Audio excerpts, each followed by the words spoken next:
Hi folks, it's been quite some time since I've done this, but I read the article about the slaying of a teenager and his babysitter just like you have, and I felt compelled to say something about it.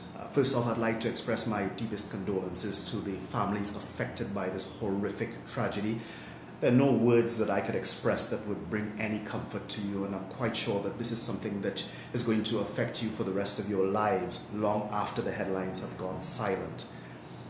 But I'm fairly certain that what's likely to follow in the aftermath of this killing is the usual outrage on Facebook, people coming forward and condemning the depravity of our society, and these killers are monsters and we're raising murderers and all of this sort of nonsense. But are we actually prepared to do anything beyond that?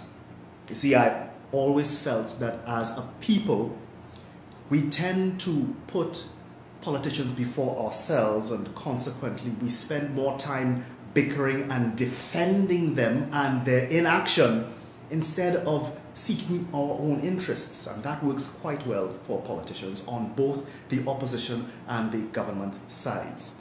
So while we rather rouse on Facebook or in whatever social media forum in defense of our politicians, the blood and mayhem continues. So that culture, that tendency to blindly defend our politicians and our political class has to change.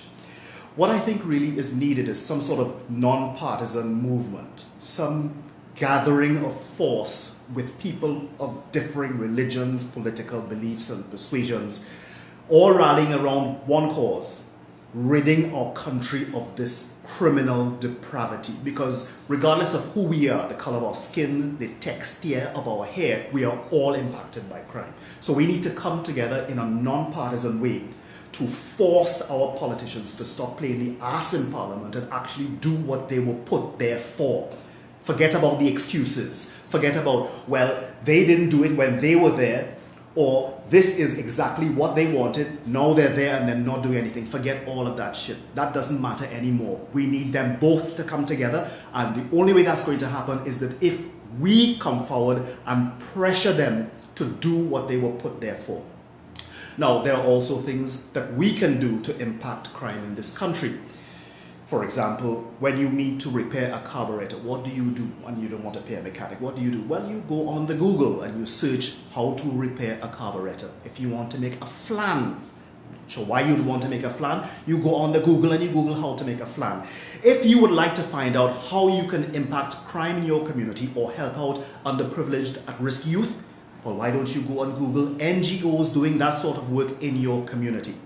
They're all individual actions that we can take to reverse the tide of crime, and collectively that can turn our circumstances around.